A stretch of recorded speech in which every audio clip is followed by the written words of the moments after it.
1 year after my mom had passed away, we had to empty out the house, and we were going to move everything to Uncle Joe's house. My dad went and stayed with my brother Joe, and the house was vacant. It was vacant for a long time. And then my dad decided to put it, or Joe decided to put it on the market. It never went on the market. The house just sold, and then one afternoon I get a call from Joe because we're moving Mom and Dad this weekend. Can you be down in Chatham at whatever time? So my father rents a Ryder truck. We stopped in Parsippany and picked up a 13-foot moving van. 13 feet being the height, not the length. As we're leaving, the guy says, "Do you want to get insurance?" I think roof insurance, maybe, or I believe there was a specific type of insurance for certain cases, which we'll get to. So we load up the truck. The truck is all loaded up. Now, if you remember in Chatham, that train runs all the way across, and the only way to get past there is to drive all the way down or to go under the bridge. Well, I grew up in Chatham. I lived there for, I don't know how many years. I never really paid any attention to the heights of the railroad trestles.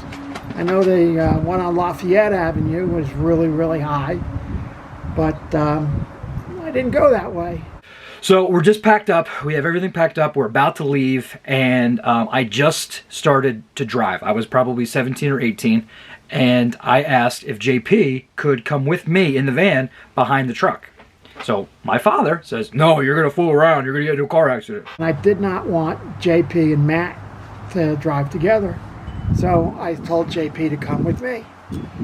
So as we're driving up Hillside Avenue, he's coming up, he's coming up, he's coming up. I knew I had to go up a hill. So I started accelerating so I wouldn't have any problem going up the hill. And he blows right through that train overpass, ripping the entire roof off of the truck. Next thing you know, both JP and I are thrown forward in the seats like this. Now I'm behind him, so as I'm driving behind him, it looks like a metal explosion and shrapnel coming all back behind me and falling all over the place. And all of a sudden I realized that we hit the bridge. Seems the bridge was only 9 something. Calm as could be, JP just sat back. I smacked him on the shoulder and I said, "Why weren't you looking?" And he just, like I said, very calmly turned and looked at me and said, "Well, at least it's not raining."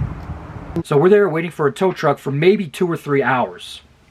And it's just me, JP, and my father. And we're waiting for hours for this tow truck to come. We get it loaded up, and all JP and I wanted to do was eat.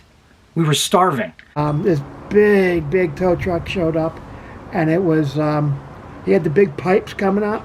So he's coming up to the van, up towards the trestle, and he stops and gets out because he wasn't sure if he could make it. And he turns and he looks at me and he goes, "What do you think? Do you think I can make it?"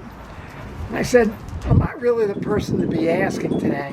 I said, "If I had it all to do over again, I'd go down to Lafayette Avenue and come around." So we finally get the truck back to Uncle Joe's house. Now you remember Uncle Joe's house, it's at the end of the road. So this tow truck had to back all the way up, had to back up with the flatbed behind it.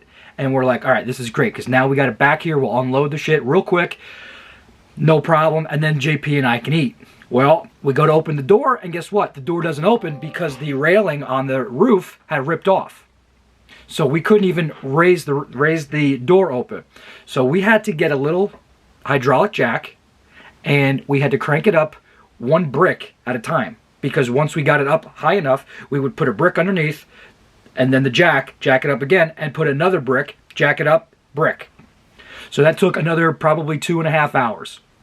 We were so hungry. By the end, JP and I ate an entire, I want to say an entire pizza and maybe 2 pizzas. We got 2 pizzas, and we killed the whole entire thing. My father comes out, not to help, but pretty much to ridicule, but he didn't say anything. He's walking past me, and he had a cigar in his mouth, and he looked at me with his sunglasses. I walked past, I walked up to the front of the truck, and I walked back, and Meantime, we're trying to get the whole thing open, which was an ordeal. My father just kept walking back and forth, and I was walking past him. Never said anything. So finally, after about a half an hour of this, I stopped and I said, "Now, damn it, Dad, I really wish you'd say something." And he just looked at me, took a cigar out of his mouth, and said, "You know, sometimes it's best not to say anything." The point of the story is you always want to get the insurance.